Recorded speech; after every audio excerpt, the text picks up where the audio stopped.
कार्तिक स्नान वरदान। कार्तिक मास की कथा। एक नगर में एक ब्राह्मण और ब्राह्मणी रहते थे। वे रोजाना 7 कोस दूर गंगा यमुना स्नान करने जाते थे। इतनी दूर आने जाने से ब्राह्मणी थक जाती थी। तब ब्राह्मणी कहती थी कि हमारे एक बेटा होता तो कितना अच्छा रहता। बेटे के बहू आती तो हमें घर वापस जाने पर खाना बना हुआ मिलता और बहू घर का काम भी कर देती।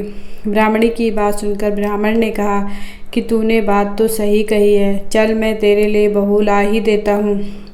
ब्राह्मण ने कहा कि एक पोटली में आटा डालकर कुछ मोहरें रख दें। ब्राह्मण के कहे अनुसार ब्राह्मणी ने पोटली बांध कर दे दी। पोटली लेकर ब्राह्मण चला गया। ब्राह्मण अभी कुछ देर दूर गया ही था कि उसे यमुना के किनारे बहुत ही सुंदर लड़कियां दिखाई दी। वे रेत में घर बनाकर खेल रही थी। उनमें से एक लड़की ने कहा कि मैं अपना घर नहीं बिगाड़ूंगी, मुझे तो रहने के लिए ये घर चाहिए। लड़की की बात सुनकर ब्राह्मण मन ही मन सोचने लगा कि बहू बनाने के लिए यही लड़की सही रहेगी। जब वह लड़की जाने लगी तो ब्राह्मण भी उसके पीछे पीछे उसके घर तक चला गया। वहाँ जाकर ब्राह्मण ने कहा, बेटी अभी कार्तिक मास चल रहा है, इसलिए मैं किसी के घर खाना नहीं खाता। मैं आटा लेकर आया हूँ। तुम अपनी माँ से पूछो कि क्या वह मेरे लिए आटा छानकर 4 रोटी बना देगी। यदि वह मेरा आटा छानकर रोटी बनाएगी तो ही मैं रोटी खाऊंगा। लड़की ने जाकर अपनी माँ से सारी बात कह दी। माँ ने कहा, ठीक है, जाकर बाबा से कह दे कि वह अपना आटा दे दे, मैं रोटी बना दूंगी। जब वह आटा छानने लगी तो आटे में से मोहरें निकली। वह सोचने लगी कि जिसके आटे में इतनी मोहरें हैं उसके घर में कितनी मोहरें होंगी। जब ब्राह्मण खाना खाने बैठा तो लड़की की माँ ने कहा, बाबा आप अपने लड़के की सगाई करने जा रहे हो।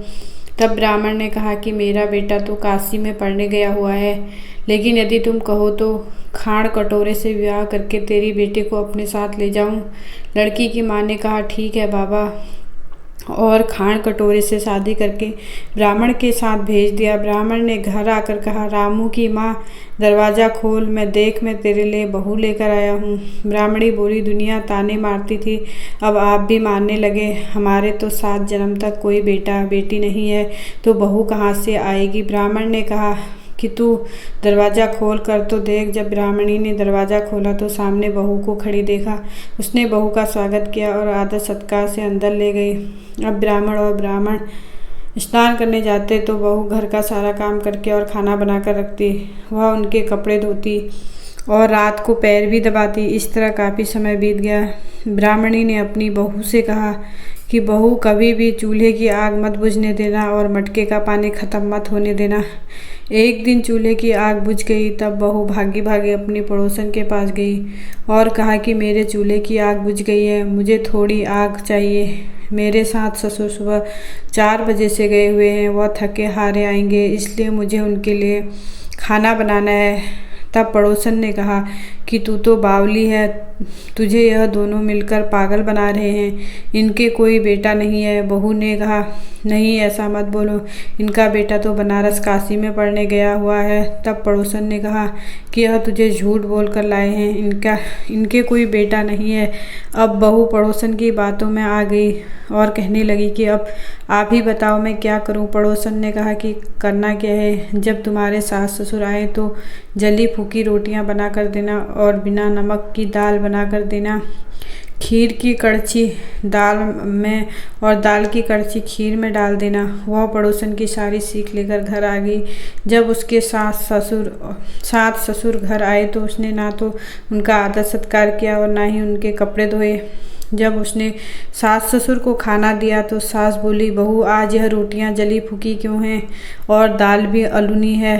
तब बहू ने पलटकर जवाब दिया कि एक दिन ऐसा खाना खा लोगे तो कुछ बिगड़ नहीं जाएगा तुम्हारा। सास ससुर को खरी खोटी सुनाकर वह फिर से पड़ोसन के पास आ गई और बोला कि वह अब आगे क्या करना है। पड़ोसन ने कहा कि अब तुम 7 कोठों की चाबी मांग लेना। अगले दिन जब भी स्नान करने के लिए जाने लगे तो बहू अड़ गई कि मुझे तो 7 कोठों की चाबी चाहिए। तब ससुर ने कहा कि इसे चाबी दे दो, आज नहीं तो कल इसे ही देनी है।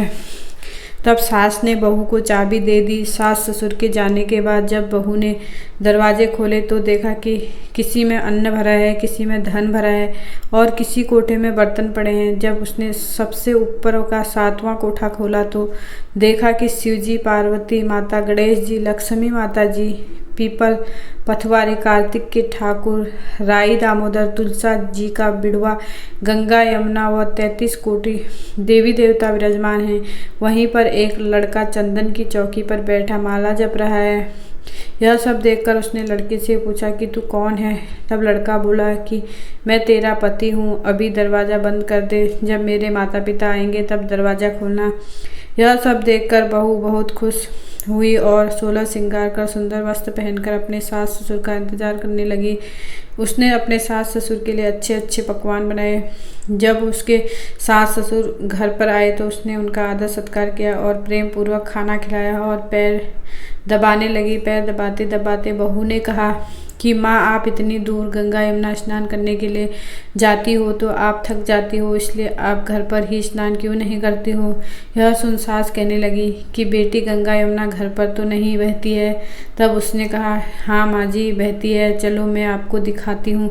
जब बहू ने 7वां कोठा खोलकर दिखाया तो उसमें शिव जी, पार्वती जी, गणेश जी, लक्ष्मी जी, पीपल पथवारी, कार्तिक के ठाकुर, राई दामोदर, तुलसा जी का बिड़वा, गंगा यमुना बह रही थी और 33 कोटि देव देवता का विराजमान है। वह चौकी पर बैठा और एक लड़का माला जप रहा है। माँ ने कहा कि बेटा तू कौन है? लड़का बोला, माँ मैं तेरा बेटा हूँ। जब ब्राह्मणी ने पूछा कि तू कहाँ से आया है? लड़के ने जवाब दिया कि मुझे कार्तिक देवता ने भेजा है। बुढ़िया ने कहा कि बेटा, यह दुनिया कैसे मानेगी कि तू मेरा बेटा है?